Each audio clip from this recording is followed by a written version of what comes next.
Defense Minister Oppah Muchinguri has responded with a defiance to what she describes as a campaign of political harassment, alleging that her children and those of other ministers are being targeted by cyber bullies for supporting President Emmerson Mnangagwa's continued leadership.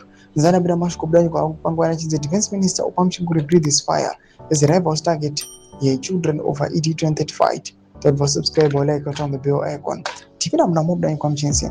Muchinguri Kashiri, who also serves as the ZANU-PF chairperson, expressed her outrage in an exclusive interview with Newsday, stating that she would not be silenced by social media users who are allegedly attacking her family. Her comments follow a recent appearance at the National Prayer Day in Mutare, where she declared Mnangagwa as the country's best foot forward. Muchinguri Kashiri voiced her disgust at the targeting of her children, asking, "Why involve our children in ZANU-PF matters? I think those people are high on drugs." She continued, saying social media is being used as weapons by our enemies.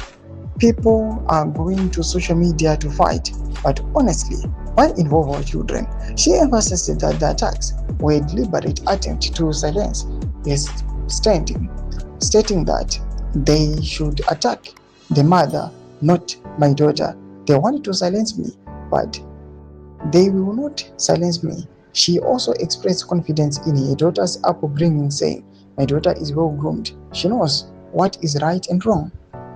The defense minister revealed that she had warned her fellow ministers to be vigilant, saying, "I have since told some of my fellow ministers that they should be on guard because people have turned evil out there, targeting our children. Our children can be drugged. In fact, we have said they should limit going out." Do mashkwanubda pangwa ine. But them of any more if I'm of these developments. So subscribe or like, children on the bell icon.